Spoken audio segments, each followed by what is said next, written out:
안녕하세요. 네, 반갑습니다. 3년 전에 한국 방문해서 같이 말씀 또 배우고 교제할 수 있는 시간을 가졌는데요. 그때는 코로나 기간이라서 거의 없었습니다. 여기. 근데 오늘은 많이 참석하셨네요. 같이 말씀 나누면서 또 하나님의 귀한 은혜를 받을 수 있는 시간이 됐으면 좋겠습니다. 같이 기도하겠습니다. 사랑이 많으신 자비로우시고 거룩하신 아버지 하나님, 참으로 감사를 드립니다. 하나님을 모르고 이 땅에서 소망이 없이 살고 있었던 저들을 불쌍히 여기심으로 하나님의 그 귀하신 보혈로서 구원하시고 또 하나님의 은혜 가운데 살아갈 수 있도록 인도하심에 감사를 드립니다. 또 이 땅에서도 주님을 섬기며 또 복음을 해서 함께 수고하고 또 함께 헌신할 수 있도록 저희들에게 시간과 기회를 허락하심에 참으로 감사를 드립니다. 또 이 시간 하나님의 또 귀한 은혜를 받고 또 구원함을 받은 저희 형제 자매들 또 하나님의 말씀 앞에 모였습니다. 오늘 또 이 시간 또 필요한 말씀으로 채우시고 또 하나님의 선하신 뜻을 발견할 수 있는 또 귀한 시간이 될 수 있도록 주 성령께서 친히 인도하시고 도와주시옵소서. 모든 것 주께 부탁드리며 예수님의 이름으로 감사하며 기도드렸습니다. 아멘. 다 같이 성경 말씀 에베소서 2장을 찾아보겠습니다.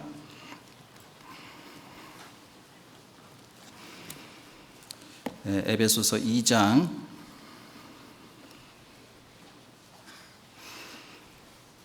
8절부터 9절 말씀 두 구절만 제가 읽도록 하겠습니다. 너희가 그 은혜를 인하여 믿음으로 말미암아 구원을 얻었나니 이것이 너희에게서 난 것이 아니요 하나님의 선물이라. 행위에서 난 것이 아니니 이는 누구든지 자랑치 못하게 함이니라. 잘 아시는 대로 지난 7번에 걸친 그 하계 수양회를 통해서 이번에도 많은 영혼들이 또 말씀을 듣고 또 구원받는 영혼들이 생겨났다고 믿습니다. 국내뿐만 아니라 또 해외에도 많은 교회에 복음이 전해져서 또 교회가 세워지고 또 그것으로 인해서 또 하나님께 영광을 돌릴 수 있는 그러한 모습을 볼 때 너무나도 하나님께 감사드리고 또한 그 은혜에 또 함께 나눌 수 있다는 것에 또 영광을 함께 받을 수 있다고 생각합니다. 그 미국에는 지금 24개의 교회가 세워져서 활발하게 또 복음이 증거되고 있습니다. 잘 아시는 대로 또 미국은 굉장히 지역이 넓잖아요. 그래서 하계 수양회를 할 때 한꺼번에 할 수가 없고 4개 지역으로 나눠서 하계 수양회를 진행을 하고 있습니다. 동부 그리고 서부, 중부, 북서부 이렇게 4개 지역으로 나눠서 수양회를 하고 있는데요.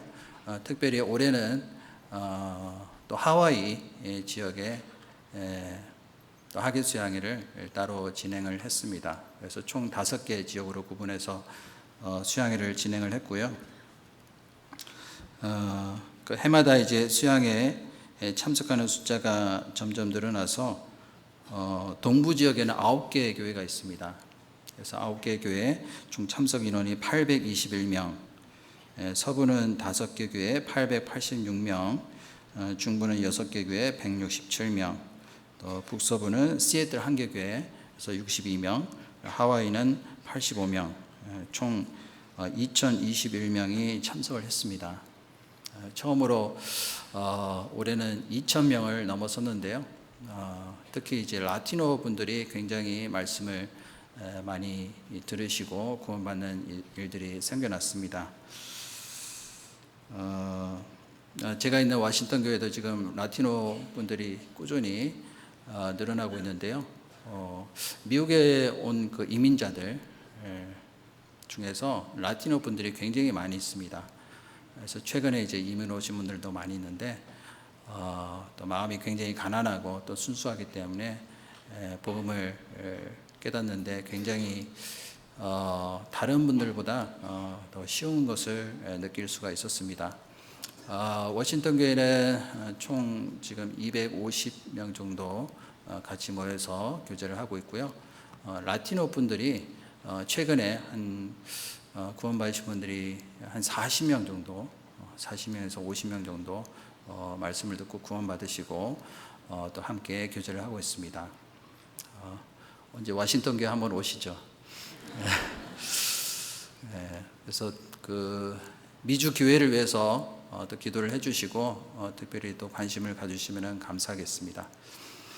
오늘은 방금 읽은 그 에베소서 2장 8절부터 9절 말씀을 중심으로 해서 하나님의 선물이라는 주제로 함께 말씀을 상고해 보도록 하겠습니다. 선물하면은 많은 분들이 다 긍정적으로 생각하시죠. 선물을 통해서 우리는 다른 사람에게 나의 마음을 전달할 수도 있고 진실한 마음을 또 표현할 수가 있습니다. 선물을 줄 때도 있고 받을 때도 있는데 여러분들은 줄 때가 좋으세요? 받을 때가 좋으세요? 아무래도 받을 때가 더 좋죠. 근데 어떤 경우에는 줄 때도 굉장히 기쁘고 좋은 것 같습니다. 내가 만약에 정말 소중한 사람한테 선물을 줬는데 그 선물을 받고 기뻐하는 그 모습을 보면은 굉장히 마음이 흐뭇하잖아요. 하나님의 마음도 그런 것 같습니다. 성경에도 보면은 주는 것이 받는 것보다 복되다라는 말씀이 있습니다. 그래서 우리가 살아가는 동안에 선물을 통해서 상대편에게 이제 자기의 마음을 전달하기도 하고 그 선물을 받으면은 이제 마음이 기쁘기 때문에 또 그 선물 때문에 마음이 풀어지고 또한 관계가 회복되는 그런 모습을 볼 수가 있습니다. 특히 이제 해외 선교를 할 때 이제 말이 잘 안 통하잖아요. 언어도 틀리고 문화도 틀리기 때문에 선물을 통해서 상대편의 마음을 좀 열 수 있는 가장 좋은 방법이 선물인 것 같습니다. 저도 이제 해외 선교를 많이 다니면서 그 현지인들에게 선물을 주기도 하고 받기도 많이 했는데요. 그 주로 많이 이제 선물을 주게 되죠. 그런데 전도 집회를 하기 전에 선물을 주게 되면은 선물만 받고 그냥 가버리더라고요. 그래서 대부분 이제 처음에 안 주고 끝날 때 주는 경우가 많이 있습니다. 최근에 이제 제가 다녀온 그 해외 선교는 그 쿠바, 그 까마구이 선교를 6월 10일 날 다녀왔습니다. 쿠바는 잘 아시는 대로 공산국가이기 때문에 굉장히 가난합니다. 제가 이제 현지 목사님에게 들은 얘기인데요. 하루 월급이 15불밖에 안 된다고 합니다.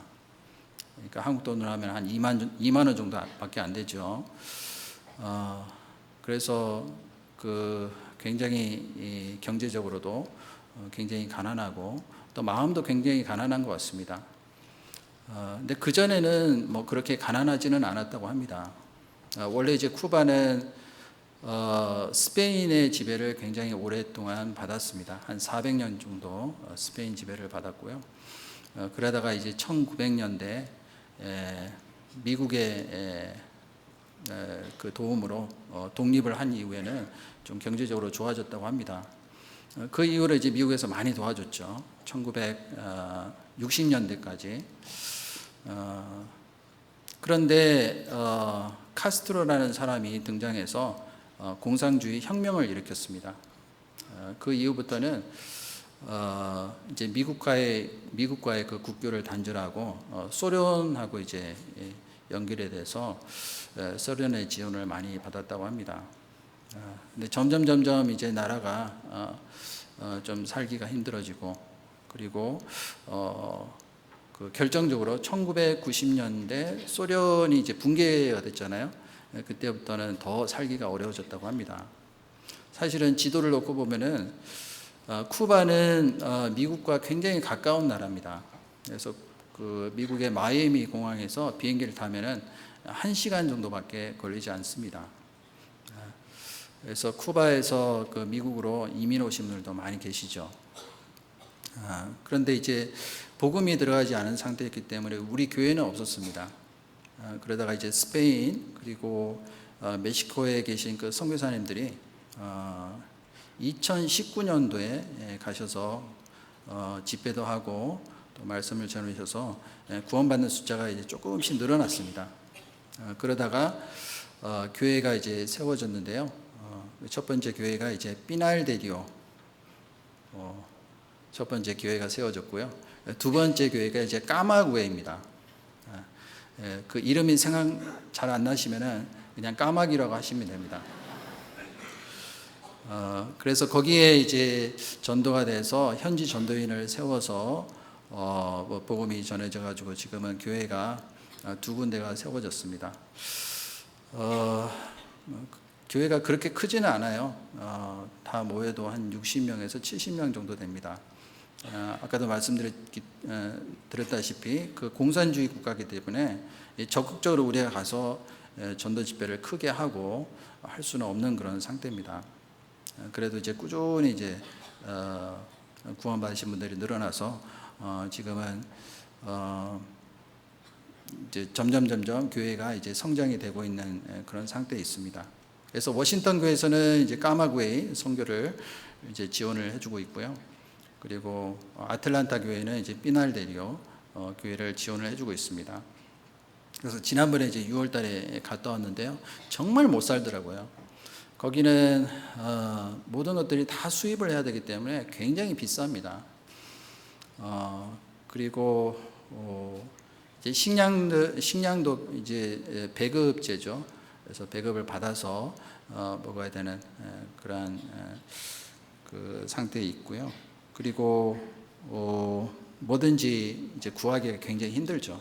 그래서 저희가 이제 까마구에 선교를 갈 때 선물을 많이 가져갔습니다. 그리고 이제 도착하고 난 다음에 둘째 날, 셋째 날 계속 신방을 다녔습니다. 신방을 다니면서 이제 선물을 좀씩 나눠줬어요. 이제 첫 번째 선물이 이제 커피. 커피가 굉장히 비싸거든요.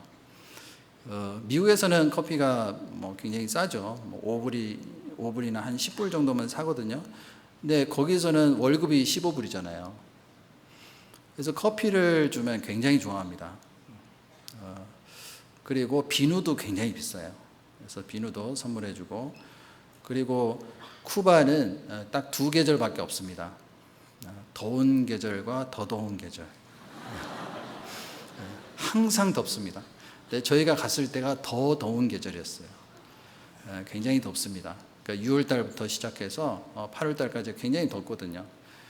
지금도 여기 부채를 붙이시는 분들이 있는데 당연히 거기는 뭐 집집마다 에어컨도 없고 선풍기도 없습니다.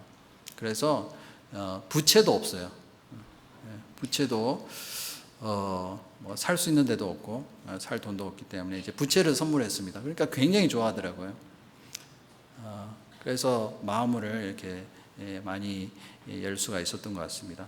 그래서 전도 집회에 이렇게 이제 동료를 하기도 하고, 그래서 저희가 신방 갔던 그 가정들은 다 왔어요. 다 와서 끝까지 말씀 듣고 또 구원받는 그런 모습을 보고 함께 기뻐할 수가 있었습니다. 이와 같이 이 선물은요,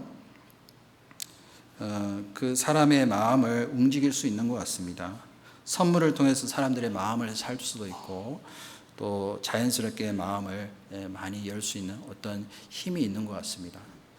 잠언에도 보면 그런 말씀이 있죠. 18장 16절에 보면은 선물은 그 사람의 길을 너그럽게 하며 또 존귀한 자의 앞으로 그를 인도하느니라, 그런 말씀이 있습니다. 선물은 사람의 마음을 너그럽게 만든다라고 말씀을 하시고 계십니다. 부드럽게 만드는 거죠. 그리고 존귀한 자의 앞으로 그를 인도하느니라 라고 말씀하셨어요. 또 잠언 19장 6절에 보면은 너그러운 사람에게는 은혜를 구하는 자가 많고 선물을 주기를 좋아하는 자에게는 사람마다 친구가 되느니라. 자, 선물을 주기를 좋아하는 자에게는 사람마다 친구가 된다. 예수님도 우리 친구가 되셨잖아요.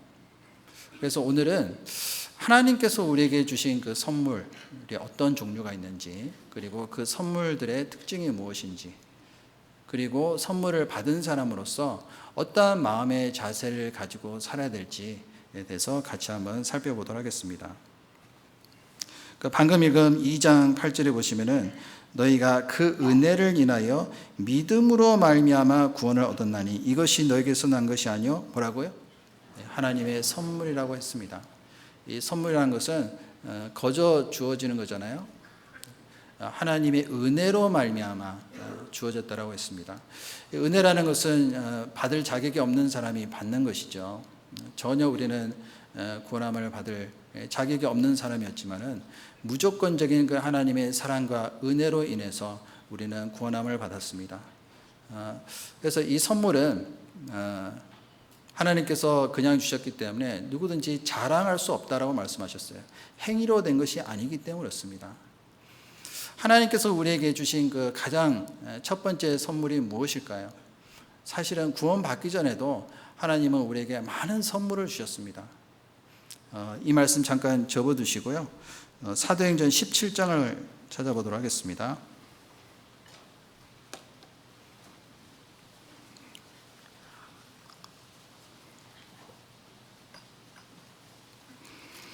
사도행전 17장 24절부터 25절 말씀을 제가 읽겠습니다. 우주와 그 가운데 있는 만유를 지으신 신께서는 천지의 주제시니 손으로 지은 전에 계시지 아니하시고 25절 말씀 같이 읽겠습니다. 또 무엇이 부족한 것처럼 사람의 손으로 섬김을 받으시는 것이 아니니 이는 만민에게 생명과 호흡과 만물을 친히 주시는 자심이라. 자, 이 말씀은 너무나도 잘 아시는 말씀이죠. 하나님은 천지의 주제시기 때문에 무엇이든지 우리에게 다 주실 수 있는 분이라고 말씀하시는 거예요. 우주와 그 가운데 있는 만유를 지으신 신께서는 천지의 주제, 주제라는 것은 모든 것을 주관하시는 분, 그리고 다스리시는 분이라는 뜻입니다. 또 손으로 지은 전에 계시지 아니하시고 또 무엇이 부족한 것처럼 사람의 손으로 섬김을 받으시는 것이 아니니, 하나님이 무엇이 부족해서 우리에게 뭐를 달라고 하시겠어요? 그리고 사람에게 섬김을 받으시는 분이 아니라고 말씀하셨습니다. 오히려 우리에게 모든 것을 다 주시는 분이잖아요. 만민에게 생명과 호흡과 만물을 친히 주시는 자이심이라. 창세기 1장에 보면 하나님께서 6일 동안 모든 것을 다 창조하셨습니다. 그 모든 것들은 사람을 위해서 만든 것이잖아요. 그래서 마지막 날 하나님께서 사람을 만드실 때 자기의 형상대로 만드셨습니다. 그리고 그 사람에게 모든 것을 다 주셨잖아요. 생육하고 번성하라, 땅에 충만하라, 그리고 모든 것을 다 다스리라고 명령을 하셨습니다. 그래서 우리에게 생명과 호흡과 만물을 친히 주신다라고 말씀하셨는데, 그것이 바로 하나님께서 사람에게 주신 첫 번째 선물이라고 할 수가 있습니다. 우리가 공기가 없으면 살 수가 없잖아요. 그것도 하나님의 선물이라고 할 수가 있습니다. 그리고 하나님께로부터 생명이라는 선물을 받은 거예요. 날마다 우리는 생명을 유지하는 데 필요한 모든 것을 하나님이 공급해 주시고 계십니다. 오늘도 비가 많이 왔죠. 비도 하나님의 어떻게 보면은 은혜로 주시는 선물이라고 할 수가 있습니다. 비가 안 오면 어떻게 되겠어요? 물이 없으면 살 수가 없잖아요. 근데 하나님께서 비를 내리실 때도 악한 사람이든 그리고 착한 사람이든 차별 없이 모든 사람들에게 다 골고루 주시잖아요. 우리는 단 한순간이라도 하나님이 이러한 것들을 주시지 않으면 우리는 살 수가 없는 존재라는 것을 알아야 되겠습니다. 제가 어렸을 때 있었던 일인데요. 굉장히 이제 제가 어렸을 때 한 3살 정도 됐을 때, 저는 생각이 안 나죠. 저희 어머니가 이제 말씀해 주셨는데 너 죽을 뻔했다고 그런 얘기를 하시더라고요. 그래서 제가 이제 기어서 집 밖으로 나갔어요.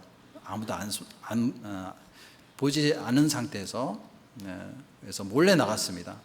근데 어디까지 나갔냐 하면은 찻길까지 나간 거예요. 차가 막 쌩쌩 달리는데 겁도 없이 나갔습니다. 근데 그 순간에 이제 저희 어머니가 저를 발견을 한 거예요. 애가 없어졌는데 딱 보니까 찻길로 계속 기어서 나가고 있는 거예요. 그런데 갑자기 차가 오더니 제 위로 싹 지나갔어요. 택시가.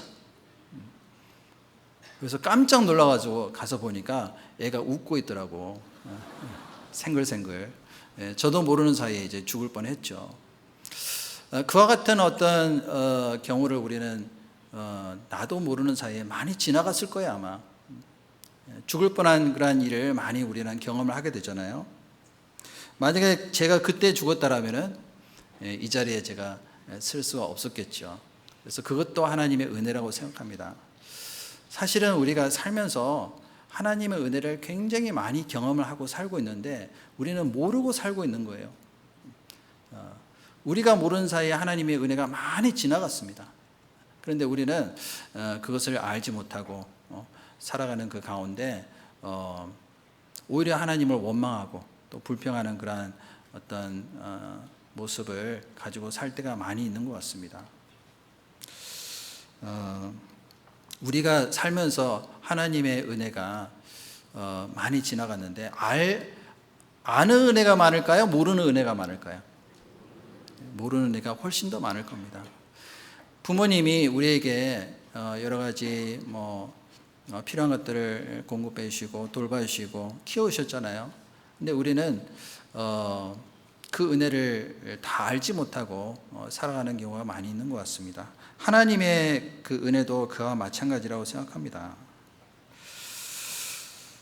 그리고 무엇보다도 하나님의 자비하심과 은혜가 없으면 우리는 1분 1초도 살 수 없는데 무엇보다도 귀한 선물은 주님을 보내주셨잖아요. 요한복음 3장 16절을 보면 하나님께서 이처럼 사랑하사 독생자를 주셨으니 이는 저를 믿는 자마다 멸망치 않고 영생을 얻게 하려 하심이라. 이 세상에서 사는 그 70년, 80년 한평생 그 인생을 주시는 것으로 끝나는 것이 아니라 영원한 생명을 주셨다는 겁니다. 영원히 하나님과 살 수 있는 그 생명을 우리에게 주셨다는 것은 엄청난 선물이죠. 우리를 구원하시기 위해서 자기의 목숨을 내어주시고 피를 흘리시고 죽으셨습니다. 그리고 하나님께서는 우리에게 예수님을 통해서 구원이라는 너무나도 귀한 선물을 주셨습니다.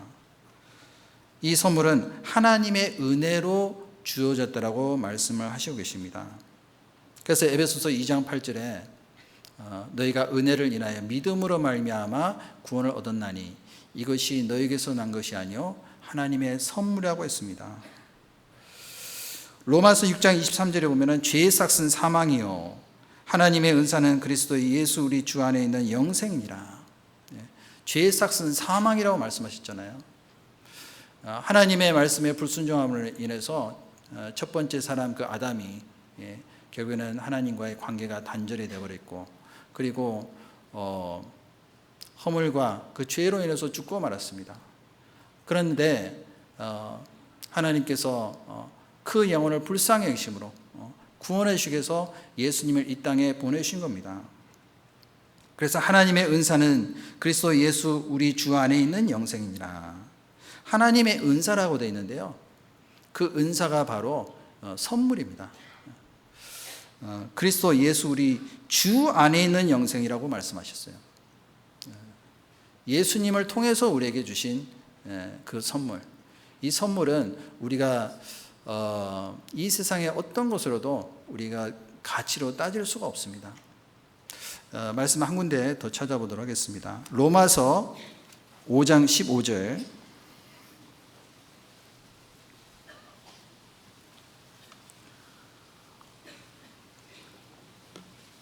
로마서 5장 15절 말씀 제가 읽도록 하겠습니다. 그러나 이 은사는 그 범죄와 같지 아니하니 곧 한 사람의 범죄를 인하여 많은 사람이 죽었은즉 더욱 하나님의 은혜와 또한 한 사람 예수 그리스도의 은혜로 말미암아 선물이 많은 사람에게 넘쳤으리라. 자, 여기다 보면은 이 은사라고 돼 있죠. 이 은사가 뭘까요? 영어에서 보면은 free gift라고 기록이 되어 있습니다. 이 은사는 그 범죄와 같지 아니하니 곧 한 사람의 범죄, 누구의 범죄일까요? 아담의 범죄죠. 아담 한 사람의 범죄로 인해서 많은 사람이 죽었다라고 말씀하셨어요. 우리는 하나님 앞에서 죄인으로서 살다가 결국에는 영원한 심판을 받아 마땅한 그러한 운명에 처해져 있었는데, 하나님의 은혜로, 하나님의 은혜와 또는 한 사람 예수 그리스도의 은혜로 말미암아 선물이 많은 사람에게 넘쳤으리라. 우리에게 넘치는 선물을 많은 사람에게 주셨습니다. 이 많은 사람 안에 내가 포함이 될까요, 안 될까요? 당연히 포함이 되죠. 아무리 죄를 많이 지은 사람이라 할지라도 하나님은 그 사람을 사랑하십니다. 예수님께서 십자가에 돌아가실 때 강도 두 사람이 있었잖아요. 그 사람은 죄를 얼마나 많이 지었길래 십자가에 달려서 처형이 됐을까요? 죽어 마땅한 사람이었잖아요. 그런데 한 강도, 왼편인지 오른편인지는 모르겠지만 한 강도는 회개를 했습니다. 그리고 예수님이 바로 그리스도이심을 깨닫게 됐습니다. 그래서 당신의 나라 갈 때 나를 기억하소서, 그 말을 했을 때 예수님께서 당장 그 강도에게 약속해 주셨잖아요. 오늘 네가 나와 함께 낙원에 있으리라. 그 강도는 죽기 바로 직전에 너무나도 엄청난 선물을 받았어요. 이 말씀을 기록한 바울도 하나님 앞에서 자기가 얼마나 큰 죄인이라는 것을 깨달았습니다. 이 바울은 잘 아시는 대로 바리새인이었죠. 바리새인 중에 바리새인. 8일 만에 할례를 받고 이스라엘 족속이요 베냐민의 지파라고 자랑할 수 있는 사람이었습니다. 히브리인 중에 히브리인. 율법으로는 흠이 없는 사람이었어요. 그런데 열심으로 교회를 핍박하고, 그리고 예수 그리스도를 믿는 사람들을 죽이려고 앞장섰던 사람입니다. 그래서 스데반이 죽는데도 이 바울이 그때 당시에는 이제 사울이라는 이름을 가지고 살았었는데요. 물론 바울이라는 이름도 있었습니다. 근데 이제 사울이라는 이름은 이제 히브리식 이름이죠. 그래서 그 스데반을 죽이는데 앞장섰던 사람이에요. 그래서 나중에 다메섹 도상에서 부활하신 예수님을 만났잖아요. 그리고 저 분이 바로 그리스도시구나, 하나님께서 약속하신 그 메시아구나, 그것을 깨달음과 동시에 그 자리에서 완전히 꼬꾸라졌습니다. 내가 정말 너무나도 엄청난 죄를 지었구나. 그래서 디모데전서 1장 15절에 보면 미쁘다 모든 사람이 받을 만한 이 말이여, 그리스도 예수께서 죄인을 구원하시려고 세상에 임하셨다 하였도다. 죄인 중에 내가 뭐라고요? 괴순이라. 죄인 중에서도 가장 극악한 그 죄인이 바로 나구나. 그것을 깨달음과 동시에 기적적으로 구원을 받았습니다. 하나님은 예수님의 비싼 핏값을 치르시고 죄로 인하여 죽을 수밖에 없는 우리의 영혼을 사셨어요. 그것을 어떻게 돈으로 가치를 따질 수 있겠습니까? 마태복음 16장 26절에 보면은 사람이 만일 온 천을 얻고도 제 목숨을 잃으면 무엇이 유익하리요? 사람이 무엇을 주고 제 목숨을 바꾸겠느냐? 이 세상에 아무리 많은 재산을 가지고 또 권력을 누리고 있다 할지라도 자기의 목숨을 잃으면 무슨 소용이 있겠느냐? 아무 소용이 없다는 얘기입니다. 어리석은 자여, 네 영혼을 오늘 내가 오늘 밤에 도로 찾으리니 그리하면 네 예비한 것이 네 것이 되겠느냐? 자기를 위하여 재물을 쌓아두고 하나님께 대하여 부여치 못한 자가 이와 같으니라. 그 말씀하셨잖아요. 이 세상에는 하나님이 우리에게 이미 주신 선물에 대해서 전혀 생각하지 않고 오로지 자기의 육신을 위해서 살아가는 그런 사람들이 얼마나 많이 있는지 모릅니다. 예수님께서 십자가에서 흘리신 그 보혈은 우리를 죄에서 구원하시는 능력이 있을 뿐만 아니라 사망에서 생명으로 옮길 수가 있는 겁니다. 그리고 영원한 자유를 누릴 수 있는 그런 능력이 있기 때문에 우리는 어떤 것과도 바꿀 수가 없는 거예요. 그 그 구원을 통해서 우리에게 주신 그 기쁨은요, 어떤 기쁨과도 바꿀 수가 없습니다. 베드로전서 1장 8절에 보면은 너희가 예수를 보지 못하였으나 사랑하는도다. 이제도 보지 못하나 믿고 말할 수 없는 영광스러운 즐거움으로 기뻐하니 믿음의 결국 뭐라고요? 영혼의 구원함을 받음이니라. 우리는 한시라도 그것을 잊어서는 안 됩니다. 이 선물은 결코 사람의 행위나 돈으로 살 수 있는 것이 아니죠. 그렇기 때문에 어느 누구도 자랑할 수가 없습니다. 진리를 알지니 진리가 너희를 뭐라고요? 자유케 하리라. 자유라는 또 선물을 주셨어요. 로마서 6장 17절 그 뒤에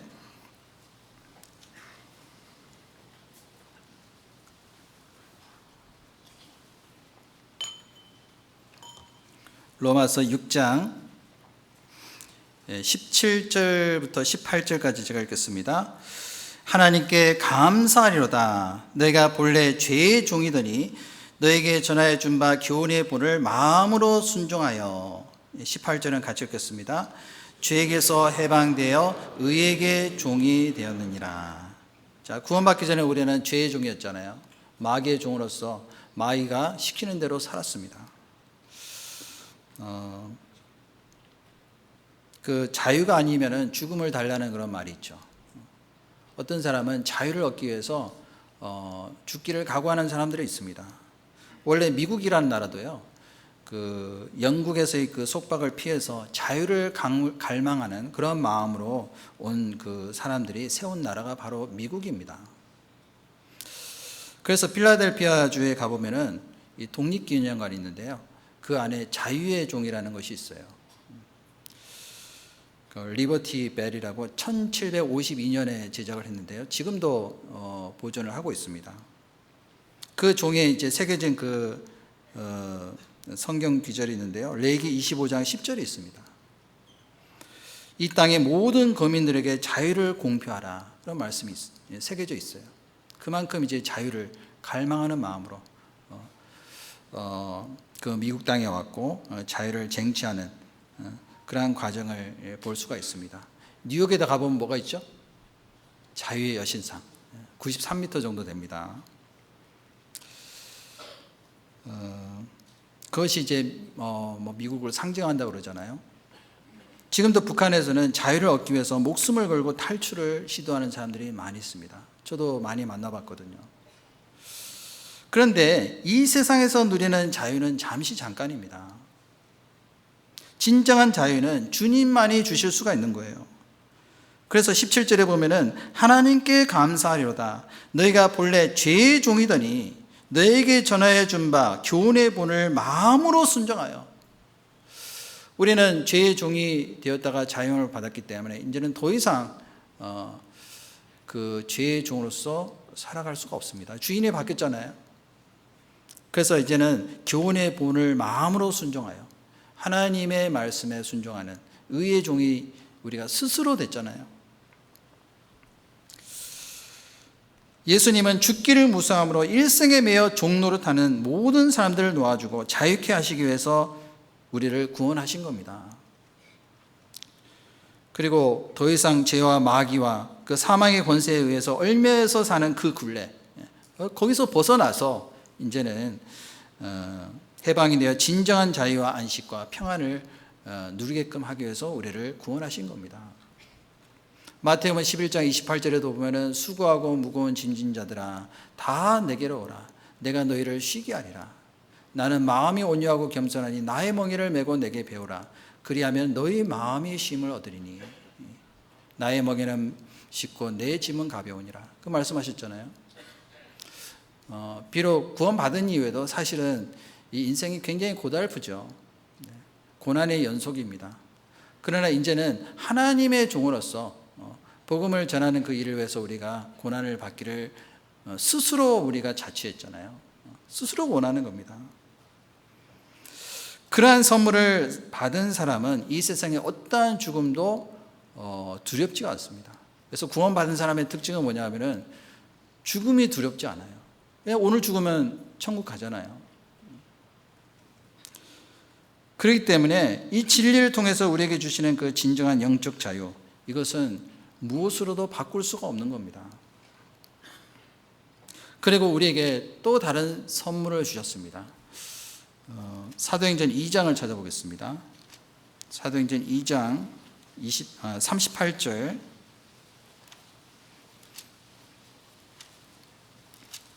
사도행전 2장 38절.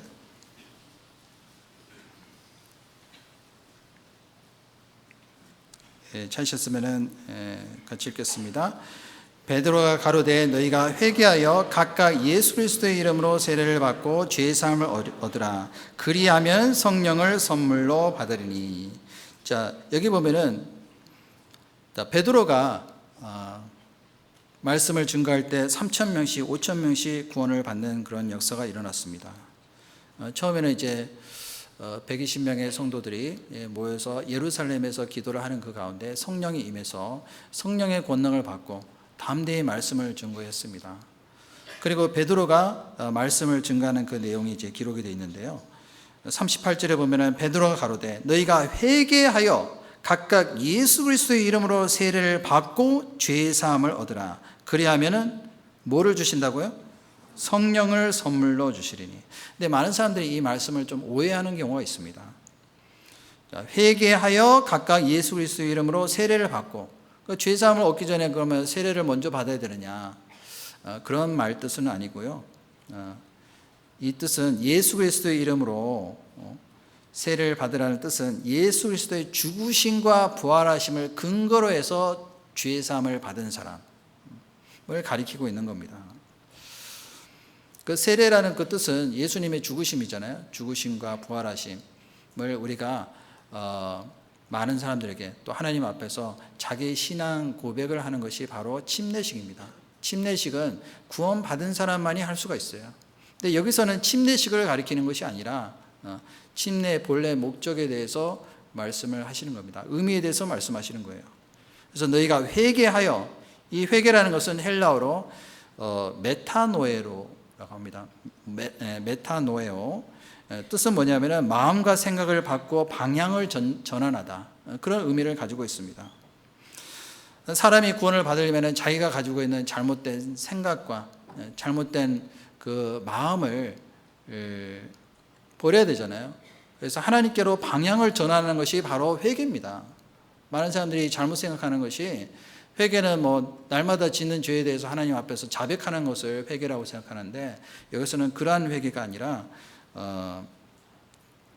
그 생각을 전환하는 것, 잘못된 어떤 믿음을 가지고 있었다면 그것을 다 버리고 주님께로 자기의 마음을 돌이키는 것이 바로 회개라고 할 수가 있습니다. 그래서 여기 보면은 예수 그리스도의 이름으로 세례를 받고 죄 사함을 얻으라. 그리하면은 뭐라고요? 성령을 선물로 받으리니. 사실은 이것은 동시에 이루어지는 거예요. 동시에. 죄 사함을 받을 때 우리는 성령을 선물로 받았습니다. 구원받는 것도 하나님이 값없이 주시는 선물이고, 성령을 받는 것도 거저 주시는 하나님의 선물이라고 할 수가 있습니다. 잘 아시는 말씀 있죠? 에베소서 1장 13절부터 14절에 보시면은 그 안에서 너희도 진리의 말씀 곧 구원의 복음을 듣고 그 안에서 믿어 약속의 성령으로 인치심을 받았으니 이는 너의 기업의 보증이 되사 그 얻으신 것을 구속하시고 그 영광을 찬미하게 하려 하심이라. 그 말씀 있잖아요. 그래서 보증으로 우리에게 성령을 주신 거예요. 성령이 우리의 구원을 보증하십니다. 하나님이 우리에게 주신 그 복음과 그 복음을 믿을 때 성령과 그 권능은 하나님께서 우리에게 거저 주시는 거예요. 성령을 받았는지 안 받았는지 몰랐다 할지라도 하나님 우리에게 성령을 주신 겁니다. 원래 성령은 아까도 말씀드렸듯이 오순절날 120명의 성도들에게 일시에 강림했지만은 그 외에 개개인적으로 그 영혼이 진리의 말씀인 구원의 복음을 듣고 믿을 때 성령이 오십니다. 듣고 믿을 때. 각 사람이 복음을 듣고 믿음으로 죄 사함을 얻을 때 그 사람 안에 성령이 오신 겁니다. 그래서 로마서 8장 9절에 보면은 만일 너희 속에 하나님의 영이 거하시면 너희가 육신에 있지 아니하고 영에 있나니 누구든지 그리스도의 영이 없으면 뭐라고요? 그리스도의 사람이 아니라고 했어요. 성령을 다른 말로 그리스도의 영이라고 하죠. 또 요한복음 14장에도 보면은 보혜사라고도 설명을 하고 있습니다. 우리를 보호하시고 은혜를 주시고 또 가르치시는 그 영, 그것이 바로 성령입니다. 그 약속의 성령을 한 번 인치심을 받은 사람은 구원을 절대로 잃어버릴 염려가 없어요. 하나님이 지켜주십니다. 그리고 성령이 오신 이후에는 성령의 인도함을 받는 삶이 시작이 되는 거예요. 그래서 로마서 8장 14절에 보면은 무릇 하나님이 영으로 인도함을 받는 그들은 뭐라고요? 하나님의 아들이라. 성령의 인도하심을 받는 삶을 우리가 살 수가 있는 겁니다. 그전에는 우리가 육신의 소욕, 그리고 자기의 욕심을 따라 살았지만은 성령이 오신 이후에는 이제 성령의 소욕이라는 것이 생겼어요. 그래서 이 두 가지 마음이 계속 이제 갈등을 일으키고 싸우게 됩니다. 그래서 육신의 소욕이 크면은 클수록 성령의 소욕이 작아지는 거예요. 그러면 질 수밖에 없겠죠. 그래서 성령의 소욕, 성령이 충만한 사람은 자기의 모든 욕심과 또 육신의 소욕을 이길 수가 있습니다. 이 컵에 뭐가 있죠? 물이 있잖아요. 근데 여기 이 컵에다가 맛있는 커피를 가득 채우고 싶어요. 충만히. 그럼 어떻게 해야 될까요? 여기 있는 물을 다 버려야 됩니다. 아니면 다 마시든지. 그래야지만이 커피로 충만히 채울 수 있듯이 우리 속에 있는 육신의 소욕이 가득 찬 사람은 절대로 성령의 충만함을 받을 수가 없습니다. 그것을 비워야지만이 성령의 충만함을 받을 수가 있습니다. 그래서 하나님의 은혜를 깨닫고 구원받은 사람은 자기 안에 성령님이 계신 줄도 믿어야 됩니다. 그리고 하나님의 뜻대로 살고자 하는 사람은 하나님이 각 사람의 분량대로 주시는 성령의 은사가 있습니다. 그것도 하나님이 주시는 또 다른 선물이라고 할 수가 있어요. 에베소서 4장을 보겠습니다. 에베소서 4장 7절부터 8절 말씀, 4장 7절부터 8절 말씀 찾으셨으면 한 목소리로 같이 읽도록 하겠습니다. 우리 각 사람에게 그리스도의 선물의 분량대로 은혜를 주셨나니 그러므로 이르기를 그가 위로 올라가실 때 사로잡힌 자를 사로잡고 사람들에게 선물을 주셨다 하였도다. 자, 이게 보면은 우리 각 사람이라고 있어요. 각 사람은 누구를 가리킬까요? 구원받은 각 사람을 가리키고 있습니다. 그 각 사람에게, 성령을 받은 사람에게 그리스도의 선물의 분량대로 은혜를 주셨나니, 자, 이 그리스도의 선물은 바로 성령의 은사를 가리키고 있습니다. 교회 안에서 귀하게 쓰임 받기 위해서 필요한 하나님의 은사가 있습니다. 우리가 각각 하나님께로 받은 그 달란트가 다 틀리잖아요. 은사가 다 틀립니다. 재능이 다 틀리잖아요. 그 진리의 성령을 받은 사람에게만 주어지는 하나님의 귀한 선물이라고 할 수가 있어요. 야고보서 1장 17절에도 보면은 각양 좋은 은사와 온전한 선물이 다 위로부터 빛들의 아버지께로서 내려오나니, 그런 말씀이 있어요. 각양 은사와 선물이 다 위로부터 빛들의 아버지께로 온다고 했습니다.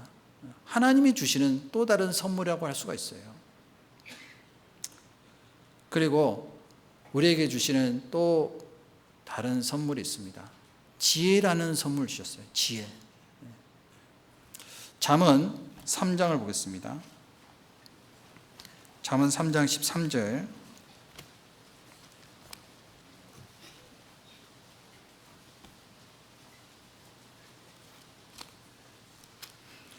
3장 13절부터 15절 말씀 제가 읽겠습니다.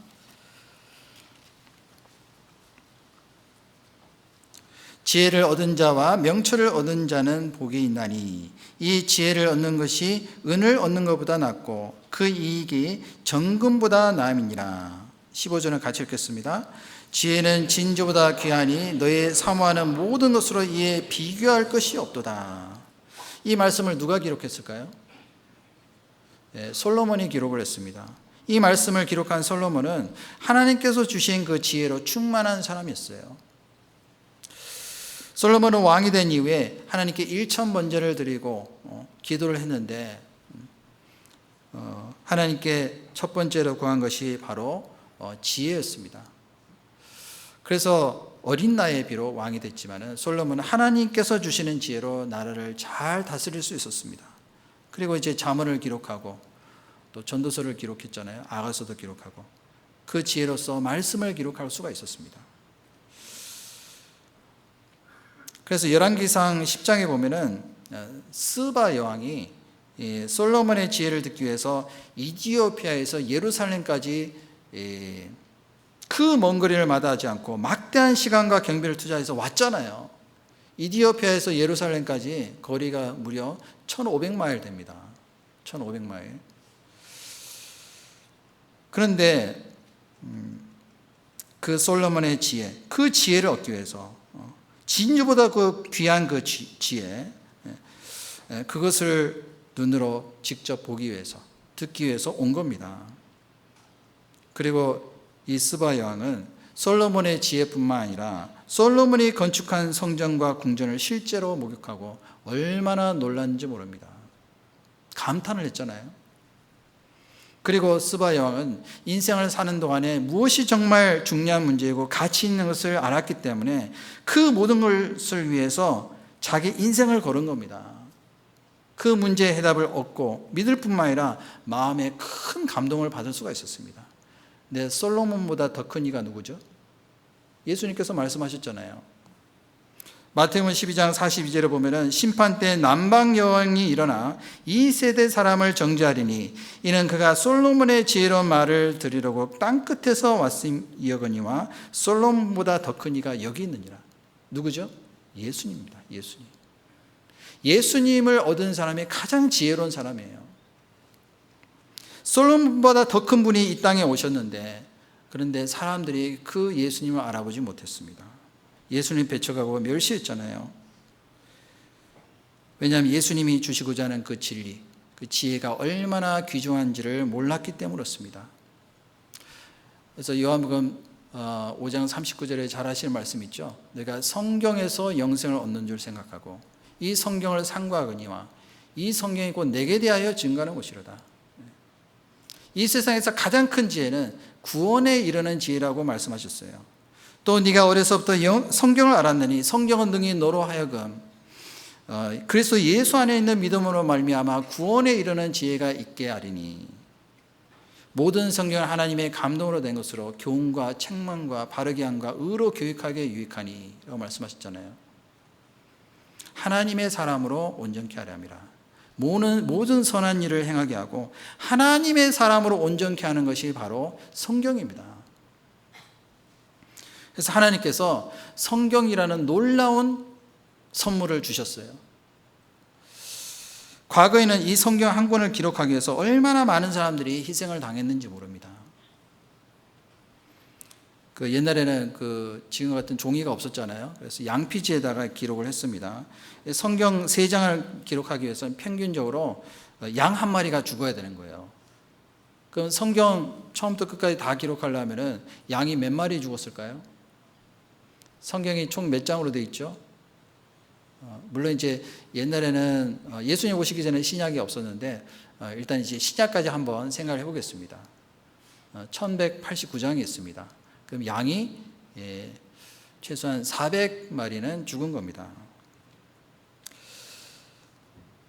그리고 이 성경을 그대로 보존하고 우리에게까지 전해지기 위해서 얼마나 많은 사람들이 죽고 희생을 당했는지 모릅니다. 제가 카메룬 그 선교를 처음에 갔을 때요, 위클리프라는 그 선교 단체에서 운영하는 그 선교 센터에서 함께 이제 머물렀습니다. 위클리프 아시죠? 14세기 그 굉장히 유명한 영국의 신학자입니다. 그리고 종교개혁가인데요. 존 위클리프. 이 사람이 했던 가장 큰 업적 중에 하나가 뭐냐면은 라틴어로 되어 있는 성경을 다 영어로 번역하는데 자기의 일생을 다 투자한 사람입니다. 이 사람은 마틴 루터보다도 150년 정도 앞서서 종교 개혁을 했던 사람이에요. 그 위클리프가 했던 말 중에 이런 말이 있습니다. 성경이 국민에 의한 국민을 위한 정부를 만들어낼 것이다. 이렇게 이제 주장을 했어요. 어디서 많이 들어보셨죠? 어디서 들어보셨죠? 예, 미국 사람들이 가장 존경하는 대통령, 16대 대통령, 에브라함 링컨. 그 사람이 게리스버그에서 연설을 했는데 위클리프가 했던 말을 인용한 거예요. 원래는 링컨이 처음에 했던 말이 아니라 위클리프가 했던 말입니다. 그리고 이제 에브라함 링컨도 그런 말을 했죠. 성경은 하나님께서 인간에게 주신 최고의 선물이다. 그런 말을 했습니다. 그 위클리프에서 이제 만든 선교 단체, 그 위클리프 선교 단체라고 하죠. 거기서 운영하는 이제 그 숙소에서 저희들이 잤는데요. 제가 이제 한 번은 아침에 일어나서 이제 빨래를 하려고 이제 거기는 빨래하는 데 따로 있습니다. 했더니 어떤 그 백인 할머니가 거기서 빨래를 하시더라고요. 그래서 이제 저보고 어디서 왔냐고, 그래서 한국에서 왔다고. 저도 이제 여쭤봤죠. 어디서 오셨냐고. 그랬더니 미국에서 오셨다고. 이제 언제 오셨냐고 이제 여쭤보니까 20대에 오셨대요. 그래서 지금 무슨 일을 하시냐고 그랬더니 성경을 번역하는 일을 한대요. 지금까지 한 번도 미국에 가본 적이 없대요. 자기 일생을 다 투자를 한 겁니다. 참고로 이 카메룬에는 280개의 언어가 있습니다. 한 나라에. 어떤 부족은 말만 있고 문자가 없는 그런 부족이 있어요. 그런 부족에게 가서 문자를 만들어주는 거예요. 그리고 성경을 번역을 해서 그들에게 이제 읽을 수 있도록 만드는 일을 하는 겁니다. 그러니까 얼마나 많은 시간과 노력과 희생이 필요하겠어요. 사실은 우리가 보는 이 성경도요, 그냥 번역이 된 것이 아닙니다. 우리 손에 들어오기까지 얼마나 많은 사람들이 피를 흘리고 희생을 당하고 죽었는지 모릅니다. 그러니까 이 성경이 얼마나 귀하겠어요. 사실은 이 성경에는 많은 피가 발려져 있는 겁니다. 그래서 이 성경책은 우리가 돈 주고 살 수 있지만은 이 성경 속에 있는 진리는 돈 주고 살 수가 없어요. 예수님은 성경대로 이 땅에 오셨고 성경대로 죽으시고 성경대로 사흘 만에 부활하셨습니다. 그것을 증거하는 것이잖아요. 그것이 복음의 내용입니다. 이 성경이 없다라면 우리가 어떻게 복음을 깨달을 수가 있을까요? 또 이제 하나님께서 우리에게 주신 선물이 있습니다. 하나님께서 우리에게 또 복음을 증거할 수 있는 그 일은 혼자서 할 수가 없거든요. 많은 동력자를 주셨습니다. 아모스 3장 3절에 보면은 두 사람이 의합지 못하고야 어찌 동행하겠으며, 어떤 길을 함께 가기 위해서는 마음이 같아야 되겠죠. 뜻이 같아야 됩니다. 믿음이 같아야지만이 우리가 함께 동행할 수가 있는 겁니다. 그리고 가치관과 목적과 그리고 사는 방향이 동일해야 됩니다. 한 가지 목적과 뜻을 가지고 동행하는 가운데 진정으로 우리가 하나가 될 수가 있습니다. 사실은 우리가 하나가 될 수 있는 사람들이 아니잖아요. 성격도 틀리고 또 자라온 환경도 틀리고 또 배경도 틀리고 또 출신도 다 틀리잖아요. 그럼에도 불구하고 우리가 하나 될 수 있는 이유는 바로 믿음 때문에 그렇습니다. 그래서 에베소서 4장 3절에 보면은 평안에 매는 줄로 성령의 하나 되게 하신 것을 힘써 지키라. 왜 힘써 지키라고 했을까요? 하나님께서 하나 되게 하셨는데 그 하나 되게 하는 것을 방해하는 것이 바로 마귀의 목적이거든요. 그래서 우리는 오로지 그리스도를 믿는 믿음과 복음으로 하나가 될 수가 있습니다. 그리고 주님이 머리가 되신 그 교회, 그 지체로서 하나가 된 거잖아요. 시편 133편에 보시면은 형제가 연합하여 동거하며 어찌 그리 선하고 아름다운고, 머리에 있는 보배로운 기름이 수염곧 아론의 수염에 흘러서 그 옷깃까지 내린 것 같고, 헐몬의 이슬이 시온의 산들에 내린 것 같다. 거기서 여호와께서 복을 명하셨나니 뭐라고요? 영생이로다. 그 머리라는 것은 교회의 머리 대신 예수님을 가리키고 있습니다. 아론은 대제사장이잖아요. 예수님 우리의 대제사장이 되신 거예요. 중보자가 되셔서 우리를 대신해서 자기를 바치셨잖아요. 머리에 있는 보배로운 기름이 뭐죠? 바로 성령입니다. 성령. 성령으로 하나가 된 거예요. 그래서 한 피바다 한 몸이라는 그 성도들은 전 세계에 흩어져서 살고 있지만은 우리는 그리스도 안에서 하나라는 겁니다. 교회도 하나님이 주신 선물이에요. 교회 안에서 우리가 함께 연합해서 동거하는 가운데 열심으로 우리가 하나님의 동력자로서 복음을 전할 수 있다는 것, 이것도 하나님이 주신 놀라운 선물입니다. 고린도전서 3장 5절을 보겠습니다. 고린도전서 3장 5절.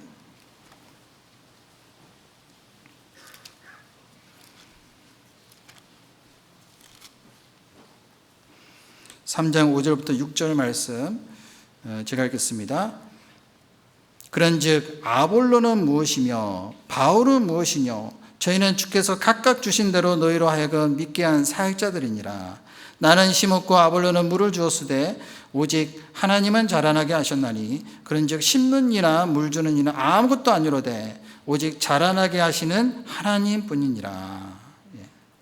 9절 같이 읽겠습니다. 우리는 하나님의 동력자들이요 너희는 하나님의 밭이요 하나님의 집이니라. 자, 옆에 계신 분들 한번 보시죠. 선물입니다. 선물. 별로 얼굴이 별로 기쁘시지 않은 것 같은데 큰 선물입니다. 하나님이 귀한 선물을 주신 거예요. 나 혼자 할 수 없잖아요. 같이 동력해서 하면 우리는 쉽게 할 수 있습니다.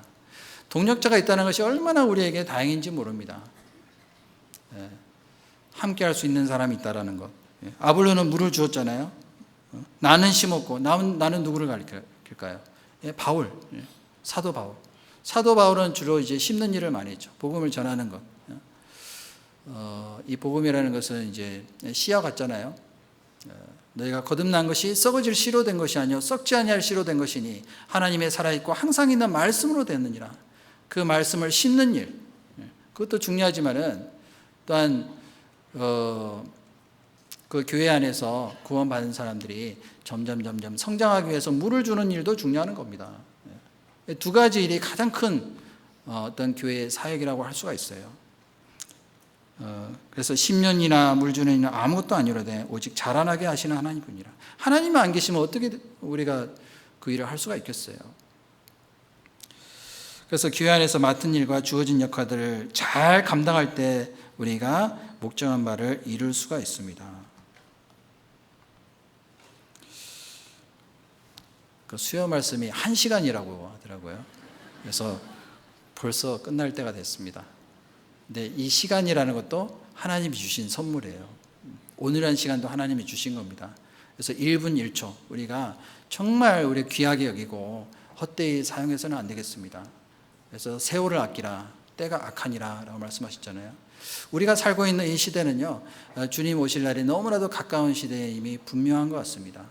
그래서 하나님이 주신 그 귀한 기회, 그래서 잃지 말고 잘 사용을 해서 복음의 일꾼으로서 또 복음을 증거하는데 우리가 귀하게 쓰임 받았으면 좋겠습니다.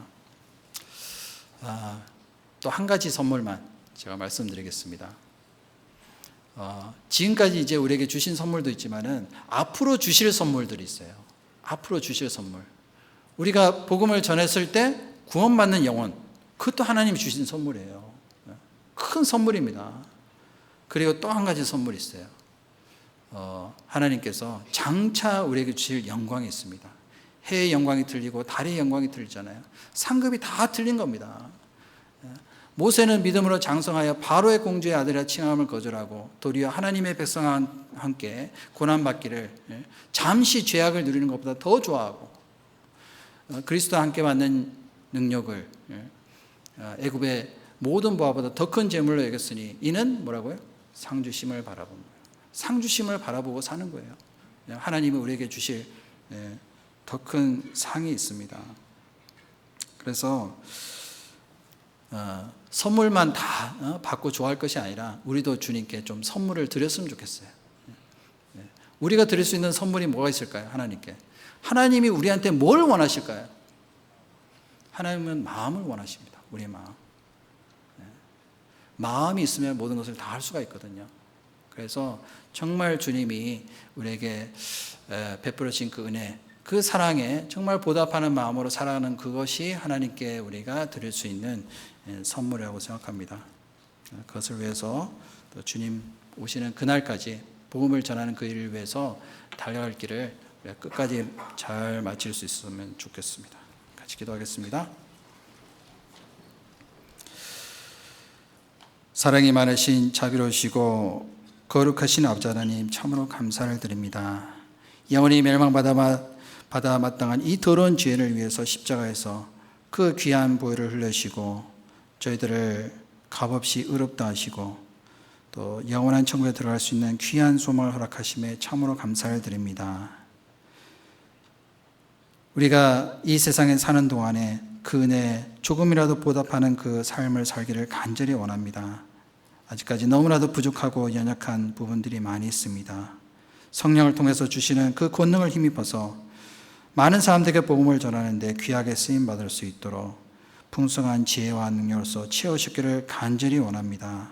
우리 삶을 통해서 우리 주님께서만 영광을 받으시고 하나님의 선한 뜻만이 나타나기를 간절히 원합니다. 모든 것 주께 부탁드리며 예수님의 이름으로 감사하며 기도드렸습니다. 아멘.